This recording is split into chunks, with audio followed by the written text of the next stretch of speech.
Hi, this is Sonu Kumar Gupta. I welcome you to my channel English studium. आज हम लोग sentence formation के बारे में डिस्कस करेंगे। और सेंटेंस फॉर्मेशन जो होता है हिंदी मीडियम विद्यार्थियों के लिए बहुत ही ज़रूरी होता है, क्योंकि ऐसा देखा गया है कि आप सभी ये बात जानते होंगे कि जितने भी हिंदी मीडियम स्टूडेंट्स हैं उनको इंग्लिश से बड़ा डर लगता है। वे इंग्लिश जो है बचपन से ही रटते आ रहे हैं। उन्हें सिखाया नहीं जाता है, उन्हें रटाया जाता है, क्योंकि उन्हें अच्छे तरीके से सेंटेंस फॉर्मेशन पता होता ही नहीं है। यदि आपको सेंटेंस फॉर्मेशन का नॉलेज हो जाए तो आप बड़ी आसानी से इंग्लिश में कुछ भी लिख सकते हैं और बोल भी सकते हैं।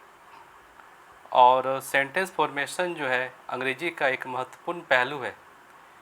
इससे हम में अंग्रेजी की समझ विकसित होती है। यदि हमें सेंटेंस फॉर्मेशन आ जाता है तो हम इंग्लिश को भली भांति समझ सकते हैं। और यदि सेंटेंस फॉर्मेशन को अच्छी तरह से सीख लिया जाए तो आप समझ लीजिए कि आपको 50% इंग्लिश आराम से आ गया, और बाकी 50% के लिए आपको वोकैब और प्रैक्टिस की ज़रूरत होती है। तो इस सेंटेंस फॉर्मेशन के कड़ी में आज हम लोग जो इम्पोर्टेंट टॉपिक है सेंटेंस फॉर्मेशन की शुरुआत करने जा रहे हैं। जिन बच्चों को इंग्लिश से डर लगता है, वे अपने आप से क्वेश्चन आंसर नहीं लिख पाते, उन्हें रटना पड़ता है, वे लेटर नहीं लिख पाते हैं, पैसेज नहीं लिख पाते हैं, पैसेज नहीं बना पाते, उन्हें पैसेज छापना पड़ जाता है या फिर रटना पड़ जाता है। यदि ये सब कमियां आप में हैं और यदि आप सेंटेंस फॉर्मेशन सीख जाएंगे तो आप ये खुद से कर सकते हैं। अपने आप से क्वेश्चन आंसर लिख सकते हैं, अपने आप से इंग्लिश में कहानी लिख सकते हैं, लेटर लिख सकते हैं, पैराग्राफ लिख सकते हैं, यहाँ तक कि आप किसी को कहानी इंग्लिश में सुना भी सकते हैं। ये आपके मेहनत पे डिपेंड करता है। तो आइए शुरू करते हैं सेंटेंस फॉर्मेशन। इससे पहले वाले वीडियो में मैंने आप लोगों को ये बताया था कि सेंटेंस क्या होता है, हेल्पिंग वर्ब क्या होता है, सेंटेंस कितने प्रकार के होते हैं, प्रेपोजिशन क्या होता है। जिन बच्चों ने उन वीडियो को नहीं देखा है तो जाके उन वीडियो को देख लें, ताकि उनका जो अंडरस्टैंडिंग जो है बहुत अच्छा हो जाए। तो आज हम लोग नन एक्शन सेंटेंस फॉर्म करने का तरीका पढ़ेंगे, मतलब बिना काम वाला वाक्य को कैसे बनाया जाता है। और आप लोग को तो पता ही होगा कि काम वाला वाक्य क्या होता है, बिना काम वाला वाक्य क्या होता है। जिन्होंने ये पिछला वीडियो देखा होगा उन्हें यह समझ में आ गया होगा कि काम वाला क्या होता है और बिना काम वाला क्या होता है। तो आइए देखते हैं कि काम वाला सेंटेंस और बिना काम वाला सेंटेंस का हल्का सा हम रिकैप कर देते हैं आपको।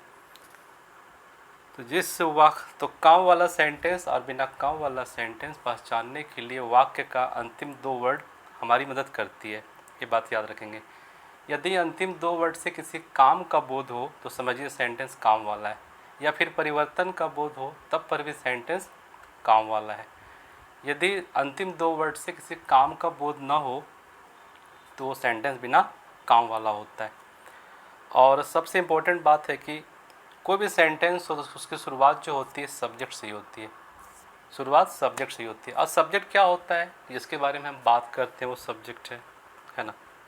तो आज हम लोग इस कड़ी में बिना काम वाला सेंटेंस देखेंगे। तो यहाँ पे आप गौर करेंगे कि बिना काम वाला के लिए रूल क्या होता है। सब्जेक्ट, उसके बाद सब्जेक्ट तो जानते हैं, सब्जेक्ट तो कॉमन तो आना ही है कि सब्जेक्ट बिना सेंटेंस बन नहीं सकता है, सब्जेक्ट तो फिक्स है। अब यहाँ पे देखिए मेरे पास क्या है, बी वर्ब या हैव वर्ब प्लस कॉम्प्लीमेंट। तो कॉम्प्लीमेंट क्या होता है या था के जो पहले होता है वो हमारा कॉम्प्लीमेंट होता है, मतलब पीछे से दूसरा वर्ड हमारा कॉम्प्लीमेंट होता है। तो आइए शुरू करते हैं, एग्जाम्पल लेते हैं।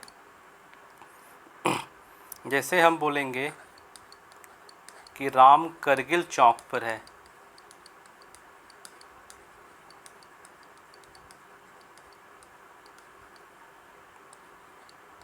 राम करगिल चौक पर है, बात तो राम का हो रहा है, आपको सब्जेक्ट पता चल गया तो राम आ जाएगा। अब ये अंतिम 2 वर्ड हमें ये बता रहा है कि ये जो सेंटेंस है बिना काम वाला है। न है से किसी काम का बोध होता है, न पर तो प्रीपोजिशन होता है, करगिल चौक तो जगह है, तो काम का बोध नहीं हो रहा है, तो यहाँ पे है हमारा वर्ब है। और है का मीनिंग सिंपली जानते हैं इज़ होता है। तो राम इज़ करगिल चौक पर हमारा प्रेपोजिशन है, पहले प्रेपोजिशन आता है। तो Ram is at Kargil Chowk. Simply इसको ऐसा बनाएंगे,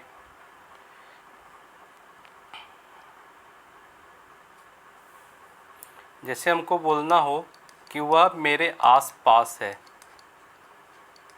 वह मेरे आस पास है। तो यहाँ बात तो वह का हो रहा है, वह सब्जेक्ट है, और ये दो वर्ड का पेयर है, और किसी वर्ड से भी काम का बोध नहीं हो रहा है, ना है से हो रहा है, आस पास हमारा प्रेपोजिशन है, ना मेरे से हो रहा है, तो ये बिना काम वाला सेंटेंस है। तो सिंपली सब्जेक्ट से शुरू करेंगे, ही है हमारा वर्ब है, बी वर्ब लेंगे इज़, आस पास को बोलते हैं अराउंड मी, अराउंड हमारा प्रेपोजिशन है। अब प्रेपोजिशन के बाद यदि हमको कोई प्रोनाउन डालना है तो वो ऑब्जेक्टिव केस में ही आएगा। तो ही इज अराउंड मी।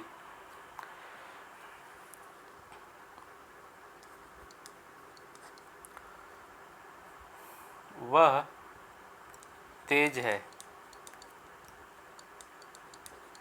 वह सब्जेक्ट है, और अंतिम दो वर्ड का पेयर हमें ये बता रहा है कि सेंटेंस बिना काम वाला है, क्योंकि कैसा है, तेज है।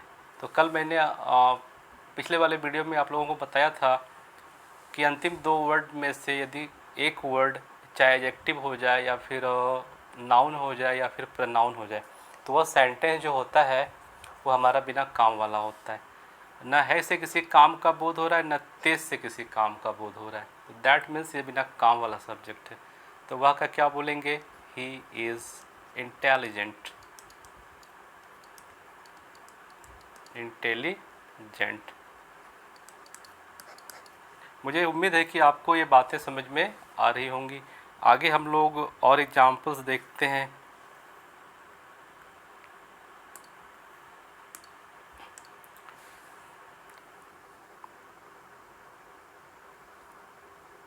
जैसे बोलेंगे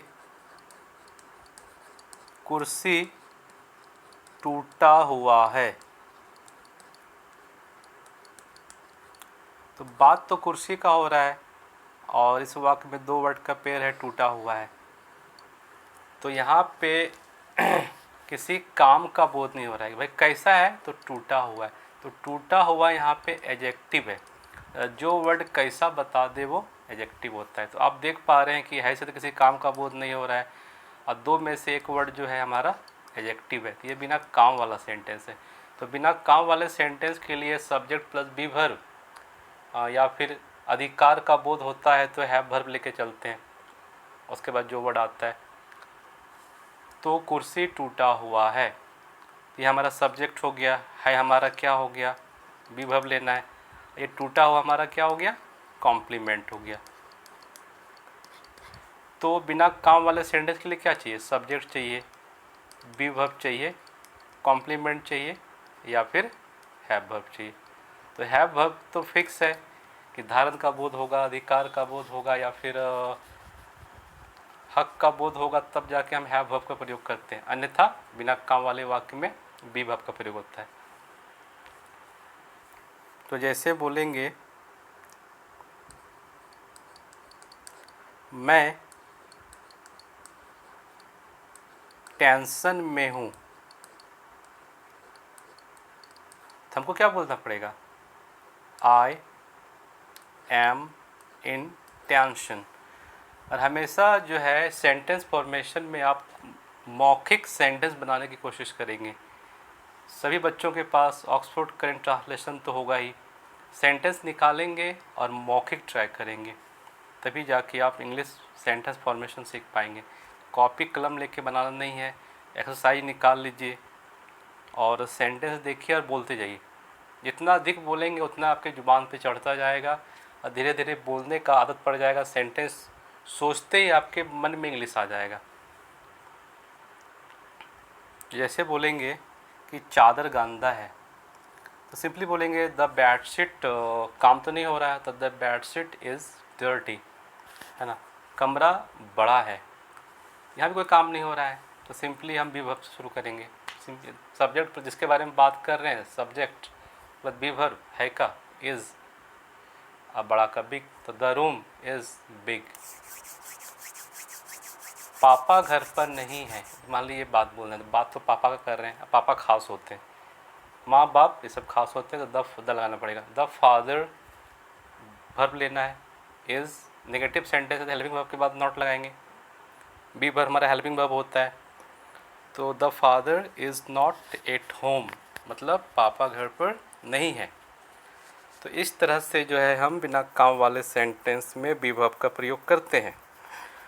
तो बिना काम वाले सेंटेंस में सिंपली सब्जेक्ट, बी वर्ब या फिर हैव वर्ब प्लस कॉम्प्लीमेंट, ये दिमाग में रखना है।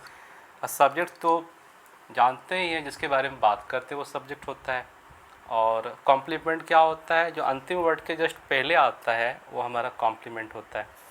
अब बिना काम वाले वाक्य में आपको कॉम्प्लीमेंट मिलेगा, जिस वाक्य में काम नहीं होगा उस वाक्य में क्या मिलेगा, कॉम्प्लीमेंट मिलेगा। तो आइए कुछ एग्जाम्पल्स और देखते हैं ताकि बातें और क्लियर हो सके। जैसे बोलेंगे कि मेरा मोबाइल ख़राब है, मेरा मोबाइल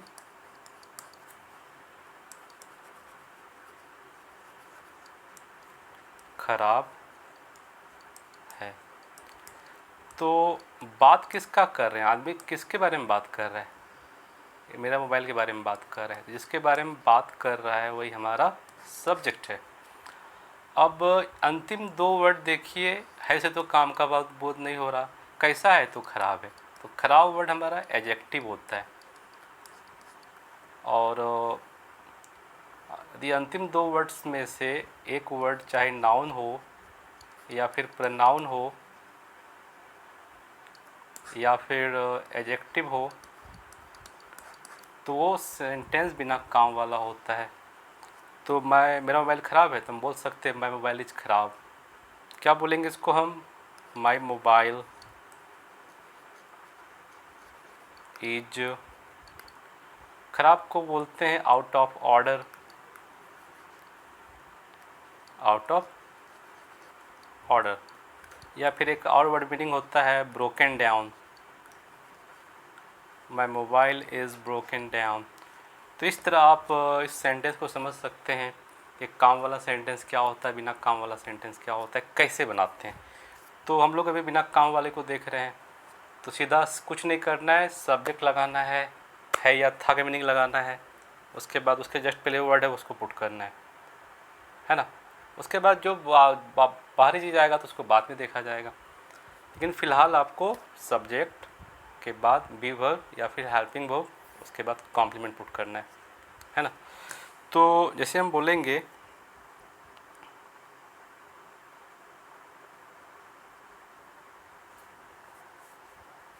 वह मुसीबत में है, वह मुसीबत में है, तो बात तो वह का हो रहा है तो वह का ही बोल देंगे, है का क्या बोल देंगे, इज बोल देंगे। बच्चा मुसीबत में, in problem, is in problem, simply इसको बोल सकते हैं। तो बोलने की कोशिश करेंगे, है ना। बुक से ट्रांसलेशन बुक निकालेंगे और उसको मुंह से बनाएंगे, मौखिक बनाएंगे, ओरली बनाएंगे, कलम कॉपी का यूज नहीं करेंगे, ताकि हम बोलना सीख जाएं और हमारा सेंटेंस फॉर्मेशन जो है दिमाग में बैठे।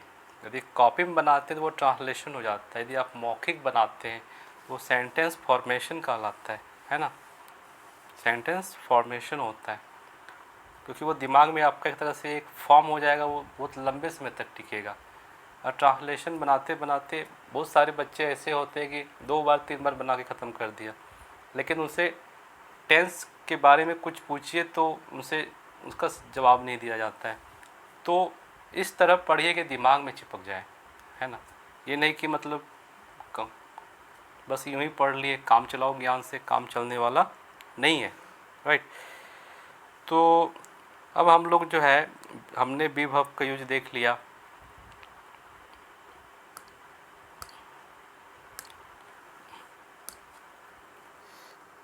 जैसे हम बोलेंगे कि वह 20 साल की है।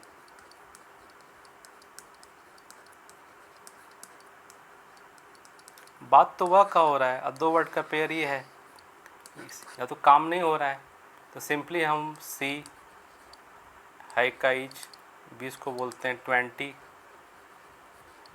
Year old. सिंपली बोलेंगे she is 20 year old. Years old नहीं हो सकता, बहुत सारे लोग ईयर्स ओल्ड का प्रयोग करते हैं, जबकि ये ग्रामेटिकली गलत है, क्योंकि मेरे पास नाउन ही नहीं है तो हम एस कहाँ से लगा सकते हैं। ये भी एडजेक्टिव है, ये भी ये एडजेक्टिव है, तो ये भी एडजेक्टिव है। एडजेक्टिव के पहले तो नाउन आ नहीं सकता है, और ये भी एडजेक्टिव है। जब तीनों एडजेक्टिव है तो यहाँ पे एस नहीं लगता है, एस सी एस तो नाउन के साथ लगाते हैं। तो वह 20 साल की है, सी इज 20 ईयर ओल्ड। जैसे बोलेंगे कि रोटी कच्चा है, रोटी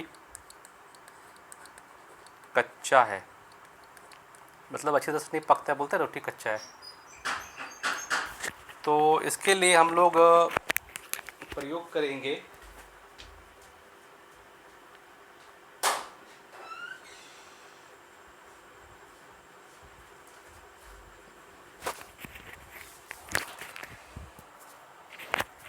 जैसे कि अगला सेंटेंस आप देख पा रहे हैं कि रोटी कच्चा है, तो हम बात कर रहे हैं रोटी का, तो हम बोल सकते हैं कि द चपाती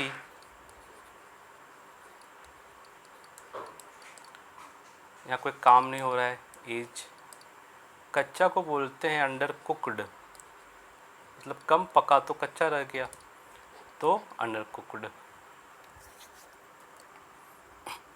यदि हम बोलेंगे कि रोटी जला हुआ है,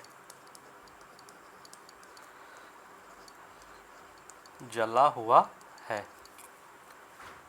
तो बात तो रोटी का हो रहा है और दो वर्ड से किसी काम का बोध नहीं आ रहा है। कैसा है, तो जला हुआ है, जला हुआ वर्ड हमारा एडजेक्टिव है, तो सिंपली बोलेंगे the chapati is over cooked. तो इस तरह जो है हम बिना काम वाले सेंटेंस को फ्रेम करेंगे। तो आपको अभ्यास से ही ये बात पता चलेगा, करते करते करते करते दिमाग में सारी बातें बैठ जाएंगी। बार बार ट्रांसलेशन बनाते रहेंगे तो ये सेंटेंस दिमाग में बैठ जाएगा कि आपका ऑटोमेटिकली निकलने लगेगा। आइए अब कुछ और एग्जांपल्स देखते हैं। तो आपने अभी तक ये समझा कि बिना काम वाला सेंटेंस में बी वर्ब या फिर हैव वर्ब का प्रयोग होता है। किसी भी सेंटेंस की शुरुआत सब्जेक्ट से होती है, उसके बाद बी वर्ब आता है या फिर हैव वर्ब आता है, उसके बाद कॉम्प्लीमेंट आता है। कॉम्प्लीमेंट क्या होता है या था के पहले, मतलब अंतिम शब्द के पहले जो वर्ड रहेगा वही हमारा कॉम्प्लीमेंट होता है। तो कॉम्प्लीमेंट के रूप में क्या क्या हो सकता है? कॉम्प्लीमेंट के रूप में आपको नाउन मिल सकता है, प्रोनाउन मिल सकता है, और एडजेक्टिव मिल सकता है, कहीं कहीं पे जिरांड भी मिल सकता है, और कहीं कहीं पे आपको टू इन्फिनिटिव भी मिल सकता है। और सेंटेंस फॉर्मेशन में आपको शुरुआत स्तर में ध्यान रखना है सिर्फ नाउन, प्रोनाउन और एडजेक्टिव का, है ना। तो एक नोट मैंने लिखा हुआ है, ध्यान से देखेंगे कि यदि अधिकार, हक या धारण का बोध हो तो हैव वर्ब का प्रयोग करें, है ना। तो हमको पता चल गया कि हम जो है बिना काम वाले वाक्य में वर्ब का फॉर्म क्या होता है, बी वर्ब या हैव वर्ब। तो हैव वर्ब हम कहाँ लगाएंगे? जहाँ पे अधिकार का बोध होगा, हक का बोध होगा या फिर धारण का बोध होगा, है ना। तो आइए इसके कुछ एग्जाम्पल्स देखते हैं। जैसे हम बोलेंगे कि उसे घमंड है, तो बात तो तीसरा आदमी कर रहे हैं उसे का, और क्या लिखा, उसे घमंड है। तो घमंड कहाँ होता है? माथा में होता है। घमंड शारीरिक होता है ना। घमंड को धारण किया जाता है। यहाँ पे किस चीज़ का बोध हो रहा है? धारण का। तो जो हमारा बॉडीली होता है वो भी बिना काम वाला होता है, उसमें हम हैव वर्ब का प्रयोग करते हैं। यहाँ है का मीनिंग इज नहीं होगा, है ना। यहाँ पे है का मीनिंग क्या होगा, हैज़ होगा, क्योंकि यहाँ पे धारण का बोध हो रहा है। तो उसी का सब्जेक्ट फॉर्म क्या हो जाएगा, ही हैज़। घमंड को क्या बोलेंगे, ईगो। ये सब्जेक्ट हो गया, ये हमारा बी, ये हमारा वर्ब हो गया, ये हमारा कॉम्प्लीमेंट हो गया। तो मैंने आपको कुछ देर पहले बताया था कि है के पहले जो वर्ड मिलेगा वो क्या कहलाएगा, कॉम्प्लीमेंट, चाहे है रहे या था रहे, उसके जस्ट पहले वाला वर्ड कॉम्प्लीमेंट कहलाएगा। घमंड तो महसूस करते हैं, ये हमारा नाउन है। घमंड क्या है, नाउन है। जैसे बोलेंगे कि उसको बुखार है, उसको बुखार है, तो बात तो किसी तीसरे का कर रहे हैं, उसको का बात कर रहे हैं, तो ही हो गया। बुखार है, बुखार कहाँ होता है, बॉडी में। बुखार धारण क्या होता है, बॉडी में होता है, शरीर में होता है। जो शारीरिक हो गया वो धारण हो गया। है का मीनिंग क्या होगा, has. He has fever.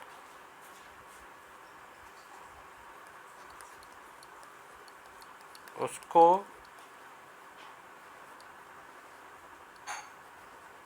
Knowledge नहीं था, तो बात तो थर्ड आदमी का हो रहा है, तो उसको कहीं हो गया। नॉलेज तो हमारा दिमाग में होता है, ब्रेन में होता है, शरीर का भाग है, शरीर का भाग होता है। तो था के लिए हम प्रयोग करेंगे, वाई नहीं करेंगे, हैड करेंगे। ही हैड, नहीं का नो, और नॉलेज को नॉलेज। कुछ और एग्जाम्पल देखते हैं। जैसे हम बोलेंगे कि उसको एक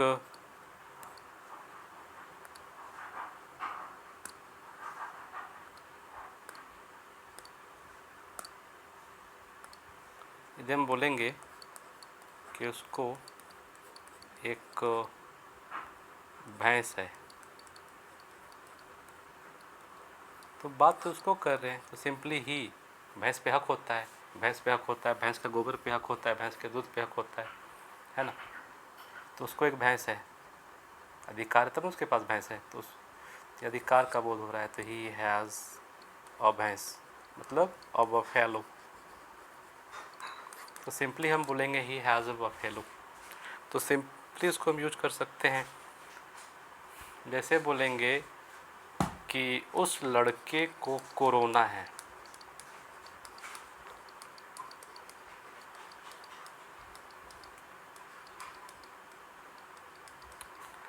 तो इस बात पे गौर करेंगे, बात हो रहा है उस लड़के का, ये हमारा सब्जेक्ट है।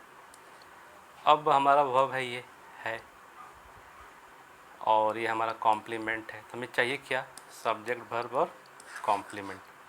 बिना काम वाले वाक्य के लिए क्या चाहिए, सब्जेक्ट वर्ब कॉम्प्लीमेंट। सब्जेक्ट तो मिल गया, दैट बॉय, ठीक है। अब बात हो रहा है, अब हमें वर्ब चाहिए।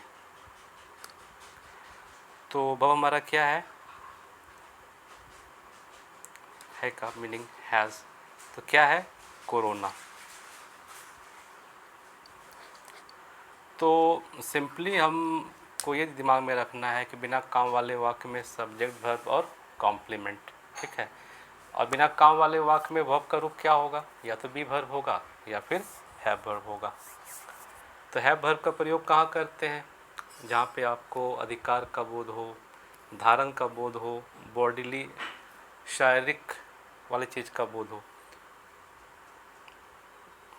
जैसे बोलेंगे उसको दाढ़ी है, तो दाढ़ी कहाँ पे होता है, शरीर में होता है। तो सिंपली बोल सकते हैं ही हैज़ बियर्ड। जैसे बोलेंगे मुझे काम है, तो काम तो बॉडी से ही करना है, मुझे काम है, तो I have work, I have work. मेरा एक कार्यक्रम है, तो कार्यक्रम पे हक होता है, आई हैव अ प्रोग्राम। बोलेंगे मेरा एक क्लास है, तो आपका क्लास में हक है, आपने फ़ी दिया है, रोल नंबर लिया है, एडमिशन कराया है, तो आई हैव अ क्लास। तो इस तरह जो है आप समझ सकते हैं कि काम वाला सेंटेंस, सॉरी, बिना काम वाला सेंटेंस आप कैसे बनाएंगे। तो अब थोड़ा इसको हम समअप कर लेते हैं, समराइज की सिंपली याद रखना है कि जो बिना काम वाला सेंटेंस है उसको बस 3 चीज़ चाहिए, सब्जेक्ट वर्ब कॉम्प्लीमेंट, इतना याद रखेंगे। अब वर्ब का फॉर्म क्या रहेगा, बी वर्ब या फिर हैव वर्ब। तो कॉम्प्लीमेंट होता क्या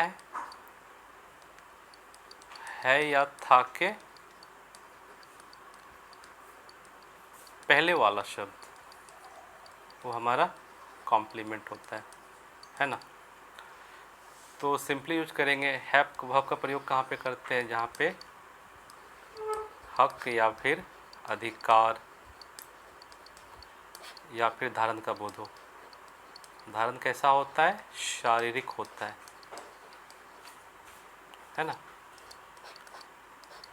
तो इतना ही बात याद रखना है कि बिना काम वाले वाक्य में जो है हमको, चाहे सब्जेक्ट तो कॉमन है, चाहे काम वाला हो या बिना काम वाला हो, सब्जेक्ट बिना तो बनेगा नहीं।